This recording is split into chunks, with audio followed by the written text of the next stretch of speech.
Hello, नमस्कार दोस्तों। आज हम इस दूसरी लाइव क्लासेस के माध्यम से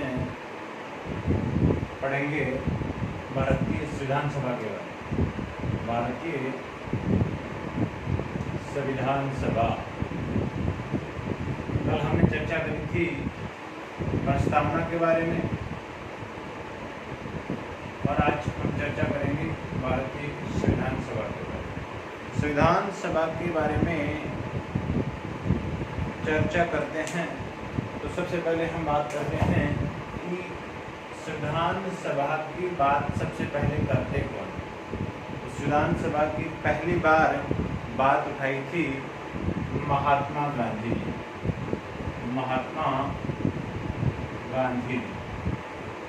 महात्मा गांधी जी और ये उठाई थी 1922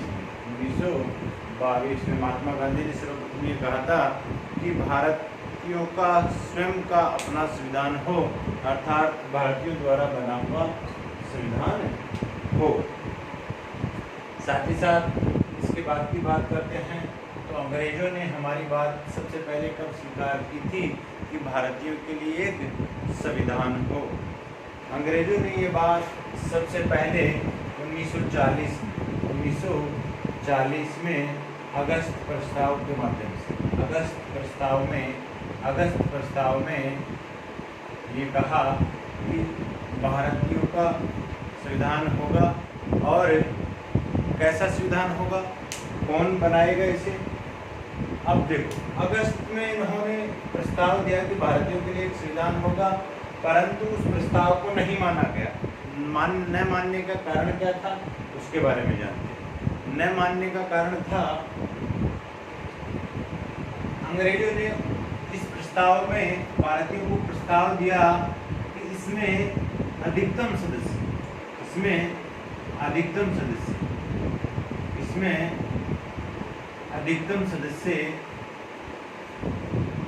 सदस्य भारतीय होंगे, परंतु अधिकतम मतलब कुछ अंग्रेज भी इसमें सदस्य होंगे। और इस बात पर ही भारतीयों ने इसको अस्वीकार कर दिया। इसके बाद में फिर से एक प्रस्ताव आता है जिसके माध्यम से संविधान बनाने की बात होती है, संविधान सभा बनने की बात होती है। वो प्रस्ताव आता है 1942 में। वह प्रस्ताव आता है 1942 में और उस प्रस्ताव को हम कहते हैं क्रिप्स प्रस्ताव।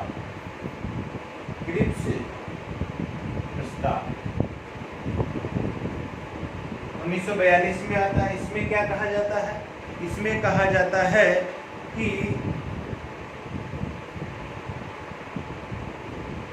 जाता है कि जो भारतीयों के लिए जो संविधान बनेगा वह भारतीयों द्वारा बनाया जाएगा, परंतु कब संविधान सभा का गठन कब होगा। गठन होगा युद्ध के बाद। अब संविधान सभा बनी थी और बात करें इस प्रस्ताव में कहा क्या गया कि युद्ध के बाद होगा। युद्ध के बाद उस समय द्वितीय महायुद्ध चल रहा था और द्वितीय महायुद्ध चलने के कारण अंग्रेजों ने ये प्रस्ताव दिया कि भारतीयों का अपना संविधान होगा और जो भारतीयों के द्वारा ही बनाया जाएगा, परंतु वह जो संविधान सभा बनेगी वह युद्ध के बाद बनेगी। इसलिए इसको भी अस्वीकार कर दिया गया। उस समय ब्रिटेन के प्रधानमंत्री थे चर्चिल। उस समय ब्रिटेन के प्रधानमंत्री थे चर्चिल, जिन्होंने प्रस्ताव दिया और इस प्रस्ताव का अस्वीकार कर दिया गया। क्यों? क्योंकि वो युद्ध के बाद की बात करते हैं, युद्ध के दौरान की बात नहीं करते। क्योंकि युद्ध के दौरान भी तो संविधान बनाया जा सकता था, इसलिए इस प्रस्ताव को अस्वीकार कर दिया जाता है। इस प्रस्ताव को भी अस्वीकार कर दिया जाता है। समाप्त हो जाता है और युद्ध समाप्त होने के बाद में तीसरी बार संविधान बनाने की बात उठती है और वो उठती है कैबिनेट मिशन के माध्यम से। कैबिनेट मिशन क्या था? कैबिनेट मिशन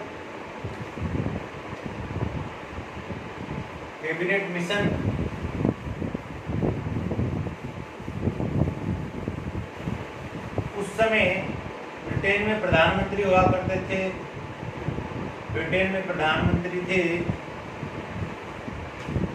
चर्चिल, और चर्चिल ने अपने 3 मंत्रियों को भेजा था। चर्चिल ने अपने 3 मंत्रियों को भेजा और उन्होंने भारतीयों को प्रस्ताव दिया कि भारतीयों का अपना संविधान होगा और भारतीय अपने संविधान से कार्य करेंगे, और उसको बनाएगा भी कौन? भारतीय ही बनाएंगे। उनको बनाएगा भी कौन? भारतीय ही बनाएंगे।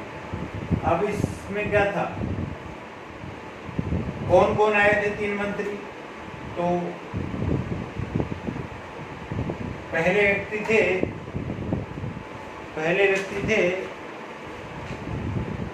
सर पैट्रिक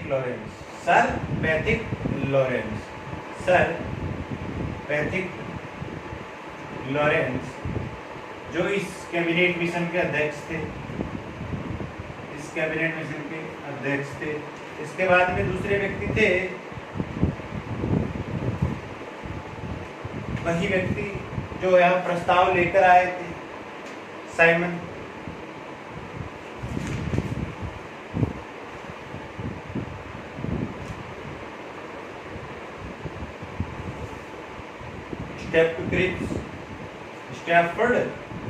स्टैफर्ड क्रिप्स, और तीसरे व्यक्ति थे एलेक्जेंडर। इनका पूरा नाम था एवी एलेक्जेंडर।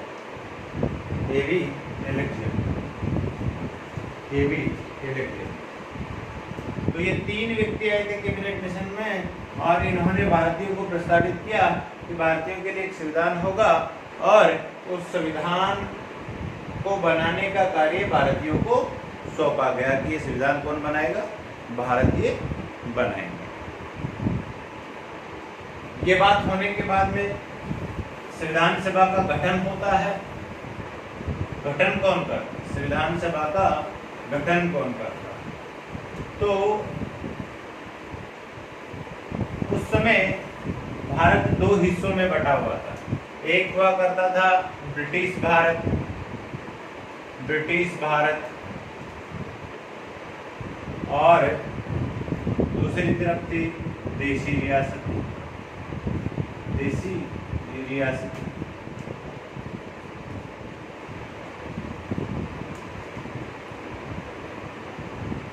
तो ब्रिटिश भारत में हुआ करती थी विधानसभाएं, ब्रिटेन भारत में हुआ करती थी विधानसभाएं, और यहाँ होते थे राजा महाराजा। देशी रियासतों में होते थे राजा महाराजा।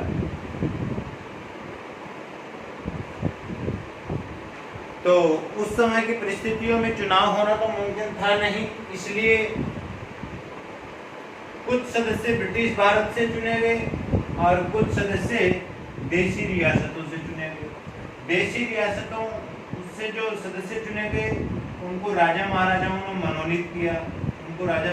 ने मनोनीत किया,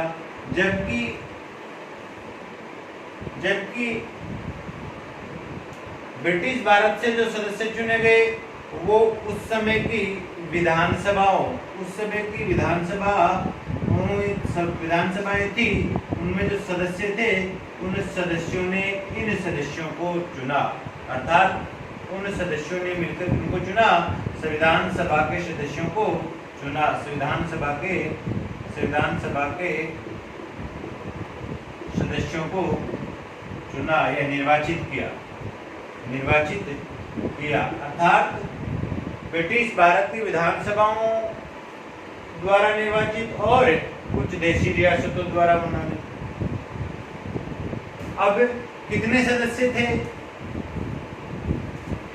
सदस्य थे संविधान सभा में, वो बात करते हैं। कई बार प्रश्न पूछा जाता है कि भारतीय संविधान सभा में बनते समय कितने सदस्य, अर्थात जब बनी थी भारतीय संविधान सभा उस समय कितने सदस्य थे? तो भारतीय संविधान सभा में उस समय सदस्यों की संख्या निर्धारित की गई थी 389, 389। उनमें से 93 सदस्य देशी रियासतों से चुने थे,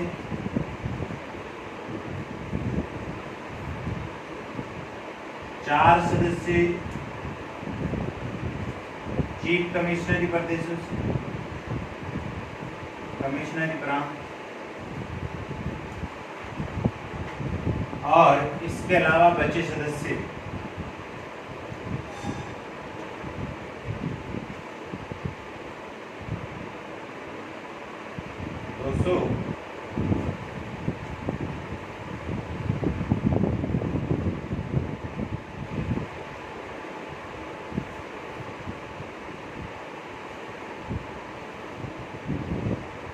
इसके अलावा जो सदस्यों की संख्या बच जाती है 93 और 4 प्लस 97 बच जाते हैं 200।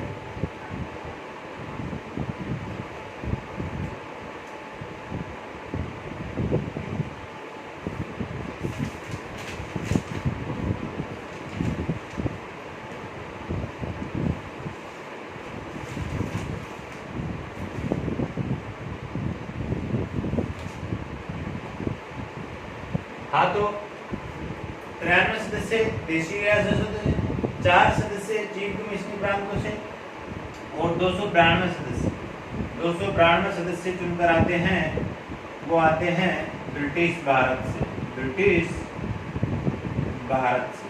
अब हम बात करते हैं तो कुल मिलाकर 389 सदस्य। अब उस समय संविधान सभा के सदस्य 389 ही क्यों रखे गए? तो माना जाता है उस समय भारत की जनसंख्या लगभग 40 करोड़ थी, लगभग 40 करोड़ थी, और एक सदस्य, संविधान सभा का एक सदस्य 10 लाख लोगों का प्रतिनिधित्व कर रहा था, 10 लाख लोगों का प्रतिनिधित्व कर रहा था। यानी एक सदस्य 10 लाख की जनसंख्या का प्रतिनिधित्व कर रहा था। माना जाता है जनसंख्या 40 करोड़ थी, तो लगभग सदस्यों की संख्या कितनी रख दी गई? 389 रख दी गई। इसके बाद की बात करते हैं हम, सदस्यों की संख्या निर्धारित हो गई। अब बात करते हैं बैठक की कि संविधान सभा की पहली बैठक कब होती है, क्या होता है बैठक में।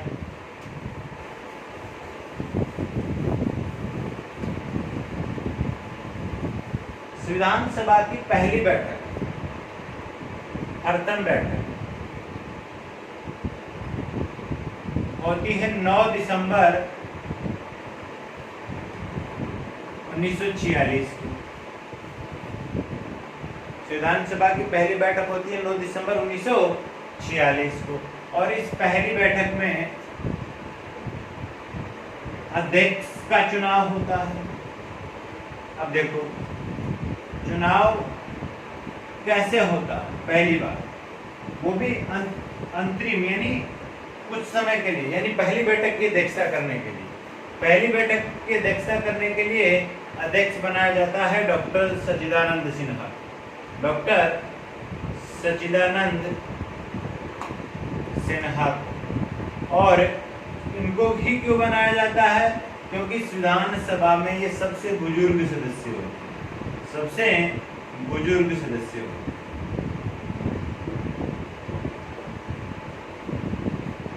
पहली बैठक में अस्थायी अध्यक्ष बनाए जाते हैं डॉक्टर सच्चिदानंद सिन्हा। 9 दिसंबर को होती है पहली बैठक। दूसरी बैठक होती है 11 दिसंबर को।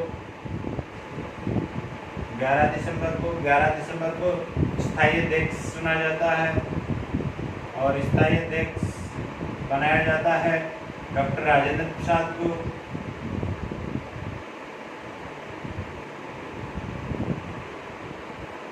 इसके बाद में 11 दिसंबर को स्थायी अध्यक्ष बना दिया जाता है। फिर तीसरी बैठक होती है 13 दिसंबर को, और 13 दिसंबर को पंडित नेहरू के माध्यम से, पंडित नेहरू द्वारा संविधान सभा में उद्देश्य प्रस्ताव रखा जाता, उद्देश्य प्रस्ताव रखा जाता है। इस बीच क्या क्या घटनाएं होती है, कितने सदस्य उपस्थित होते हैं, कौन क्या कहता है इस संबंध में, वो बात कर लेते हैं। जब पहली बैठक होती है तो इस पहली बैठक में कुल सदस्य उपस्थित होते हैं कितने, 208 सदस्य। यानी प्रश्न पूछा जाए कि संविधान सभा की पहली बैठक में कितने सदस्य उपस्थित हुए, तो सदस्यों की संख्या है 208। अगर ऐसा प्रश्न पूछा जाए कि संविधान सभा की पहली बैठक में महिला सदस्यों की संख्या कितनी, महिला सदस्यों की संख्या थी 9। बात कर लेते हैं सदस्यों की संख्या, तो हमने बात करी कि सदस्यों की संख्या तो 389 निर्धारित की गई थी, परंतु उपस्थित कितने हो रहे हैं, 208। ऐसा कैसे है? तो संविधान सभा की प्रथम बैठक में जब बैठक होती है तो उसका जो मुस्लिम लीग होती है इसका बहिष्कार कर देती है, मुस्लिम लीग होती है इसका बहिष्कार करती है। यानी संविधान सभा का क्या कर देती है, बहिष्कार कर देती है। तो बात करते हैं मुस्लिम लीग के सदस्य तो इतने थे ही नहीं, क्योंकि सदस्यों में तो काफी अंतर है, 208 और 389, जबकि मुस्लिम लीग के तो सदस्यों की संख्या थी केवल 73। अगर इन 73 को हटा दिया जाए 389 में से, 389 में से 73 को हटा दिया जाए तो कितने बचते हैं, फिर भी काफी बच जाते हैं, फिर भी काफी बच जाते हैं, 316 सदस्य बचते हैं। फिर भी 108 सदस्य क्यों उपस्थित नहीं हुए, इसका भी एक कारण है। जब संविधान सभा की पहली बैठक कब होती है, संविधान सभा की पहली बैठक कब होती है, 9 दिसंबर 1946 को होती है। संविधान सभा की पहली बैठक 9 दिसंबर 1946 को होती है, और पहली बैठक में मुस्लिम लीग बहिष्कार कर देती है, और साथ ही साथ विधानसभाओं के सदस्य तो चुनकर आ जाते हैं, परंतु देशी रियासतों का भविष्य अभी तक तय नहीं हो पाता। देशी रियासतों से कितने सदस्य चुनकर आने थे, देशी रियासतों से 93 सदस्य चुनकर आने थे, और उनका अभी तक भविष्य ही निर्धारित नहीं था, भविष्य ही निर्धारित नहीं था, क्योंकि उनका एकीकरण तो बाद में होता है भारत में। बात करते हैं जब मुस्लिम लीग इसका बहिष्कार करती है तो उस समय ब्रिटेन के प्रधानमंत्री चर्चिल एक वाक्यांश कहते हैं, चर्चिल एक वाक्यांश कहते हैं कि भारत की जो संविधान सभा है वो एक ऐसी सभा, ऐसा विवाह है, भारतीय जो संविधान सभा है वो ऐसा है विवाह है, ऐसा विवाह है, ऐसा विवाह है जिसकी दुल्हन ही गायब है, जिसकी दुल्हन ही गायब है।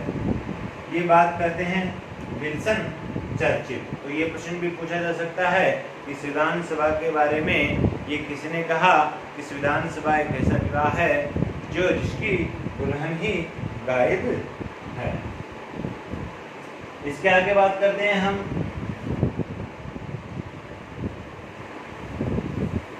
13 दिसंबर 1946 को उद्देश्य प्रस्ताव रखा गया, और इस उद्देश्य प्रस्ताव को 22 जनवरी 1947 को पारित किया गया। क्यों, इस बीच क्या हुआ ऐसा जिसके छोटी सी उद्देशिका बनकर तैयार नहीं हो सकी? क्यों? क्योंकि उस समय मुस्लिम लीग इसका बहिष्कार कर रही थी, मुस्लिम लीग इसका बहिष्कार कर रही थी। तो भारतीय संविधान निर्माताओं ने निर्णय किया कि जब तक मुस्लिम लीग नहीं आ जाती हम उद्देश्य प्रस्ताव को रोके रखते हैं, परंतु बाद में इसको पारित कर दिया जाता है 22 जनवरी 1947 को। 22 जनवरी 1947। इसके बाद में क्या स्थिति रहती है संविधान सभा की? इस बीच हमारे आज़ादी का दिन 15 अगस्त 1947 को जो संविधान सभा की सदस्य संख्या रहती है वो है 299। यानी जब हमारा भारत आजाद हुआ था उस दिन भारतीय संविधान की सदस्यों की संख्या थी 299। और जब हमारा भारत पूर्णतः निर्मित होकर तैयार हो जाता है और हस्ताक्षर किए जाते हैं, तो हस्ताक्षर करते समय 24 जनवरी 1950 को हस्ताक्षर करने वाले सदस्यों की संख्या होती है 284। प्रथम हस्ताक्षर करने वाले व्यक्ति होते हैं प्रथम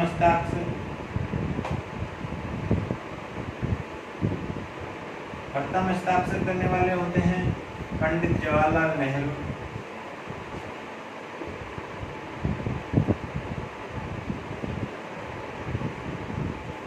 और अंतिम हस्ताक्षर सबसे लास्ट में हस्ताक्षर करते हैं संविधान सभा के अध्यक्ष डॉक्टर राजेंद्र प्रसाद। अंतिम कई बार संविधान पर अंतिम रूप से हस्ताक्षर किसने किए? डॉक्टर राजेंद्र प्रसाद।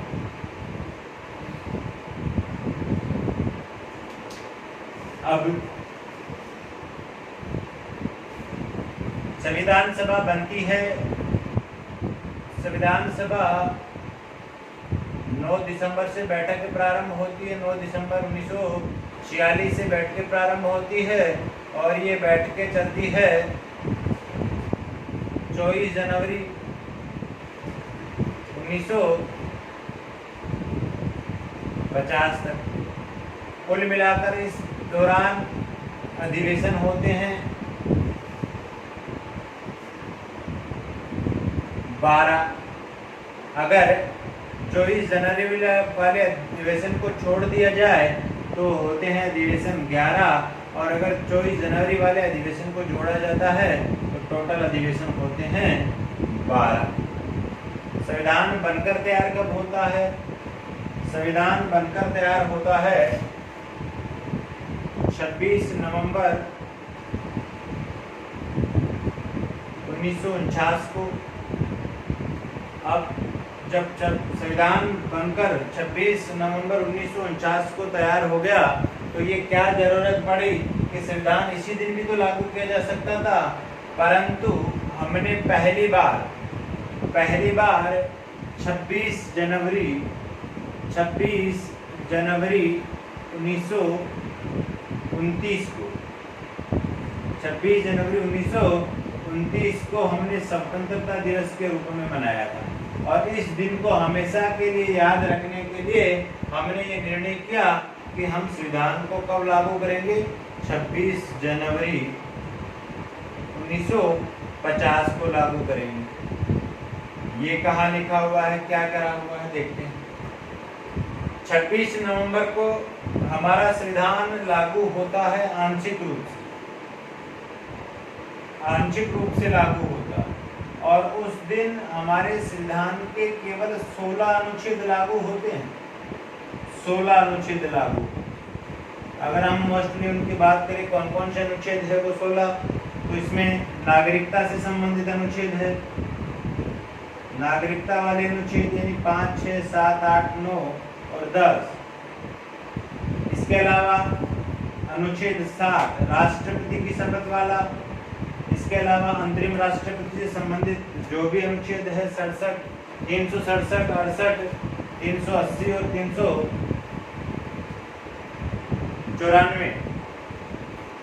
तो कुल मिलाकर उस समय आंशिक रूप से जब संविधान लागू हुआ था 26 नवंबर 1949 को, उस दिन टोटल अनुच्छेद लागू हुए थे 16। कई गाइडों में ये 15 भी लिखा हुआ मिलता है, जबकि ये 16 अनुच्छेद लागू होने के बाद कहाँ लिखी हुई है? अनुच्छेद 394 में लिखी हुई है। अनुच्छेद 394 में लिखी हुई है। अब बात आती है, जब संविधान बन रहा था उस दौरान भारत में शासन किस प्रकार चल रहा था? उस दौरान संविधान भारत में शासन किस प्रकार चल रहा था?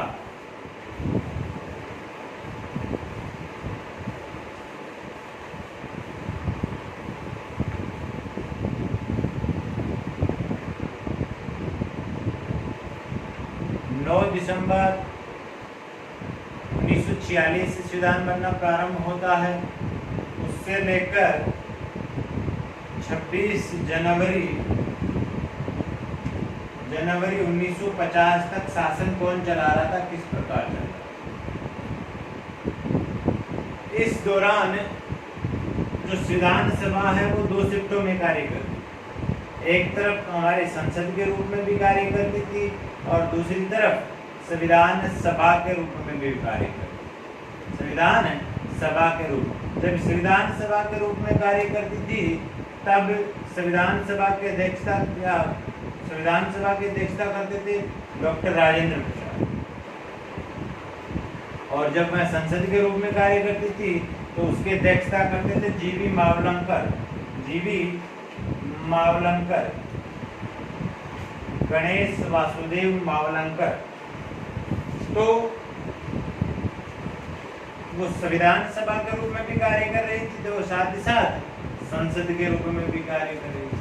ये किन कानूनों के तहत शासन कर रही थी, किस अधिनियम के तहत शासन कर रही थी? तो ध्यान रखना, ये अधिनियम 1935 भारत शासन अधिनियम 1935 के तहत शासन कर रहे हैं। इसके बाद में 1947 का अधिनियम बनता है, तो इन दोनों के तहत शासन। ये कहाँ लिखा हुआ है? ये लिखा हुआ है भारत के अंतिम अनुच्छेद, भारतीय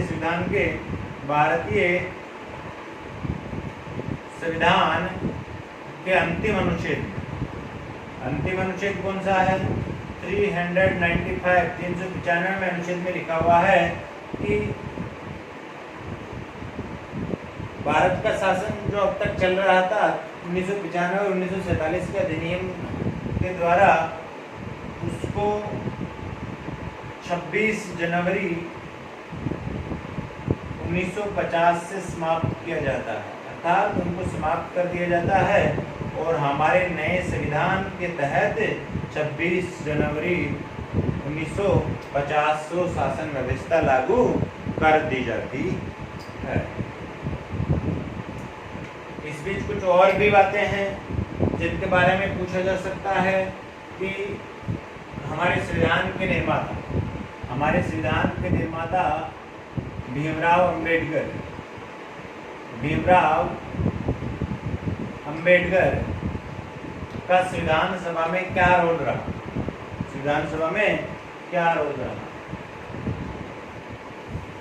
और साथ ही साथ बात करेंगे हम हमारी प्रारूप समिति के बारे में, जो भारतीय संविधान की महत्वपूर्ण समिति मानी जाती है। भारतीय संविधान की महत्वपूर्ण समिति मानी जाती है और इसके संबंध में जब अंतिम रूप से संविधान बनकर तैयार हो जाता है तो डॉक्टर राजेंद्र प्रसाद भीमराव अंबेडकर के बारे में ये भी कहते हैं कि मेरा सबसे अच्छा काम कौन सा है? मैंने संविधान बनाने के लिए सबसे अच्छा काम किया है, तो वो 29 अगस्त 1947 को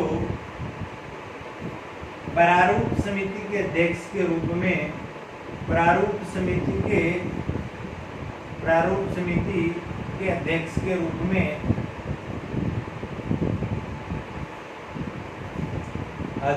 रूप में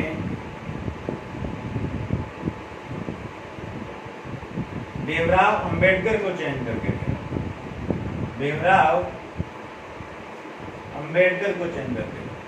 यानी वो अपना सबसे अच्छा काम किसको मानते हैं? वो अपना सबसे अच्छा काम मानते हैं कि मैंने जो भीमराव अंबेडकर को प्रारूप समिति का अध्यक्ष बनाया, वही मेरा संविधान निर्माण में महत्वपूर्ण योगदान है। संविधान सभा के बारे में कई लोग और भी कटाक्ष करते हैं, जैसे गेरविन ऑस्टिन ने कहा है। ऑस्टिन ने कहा कि भारतीय संविधान सभा ही कांग्रेस है और कांग्रेस ही संविधान सभा है, कि भारतीय संविधान सभा ही कांग्रेस है और कांग्रेस ही संविधान सभा, कांग्रेस ही संविधान सभा। तो इस प्रकार प्रारूप समिति बनती है, बनाते हैं, अध्यक्षता करते हैं डॉक्टर भीमराव अंबेडकर।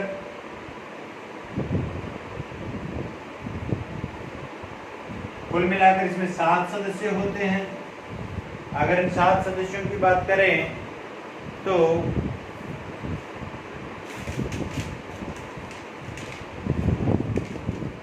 भीमराव अंबेडकर खुद अध्यक्ष होते हैं। इसके अलावा पहले सदस्य अंबेडकर, दूसरे सदस्य अलादी कृष्ण स्वामी अय्यर, तीसरे सदस्य मोहम्मद सादुल्ला,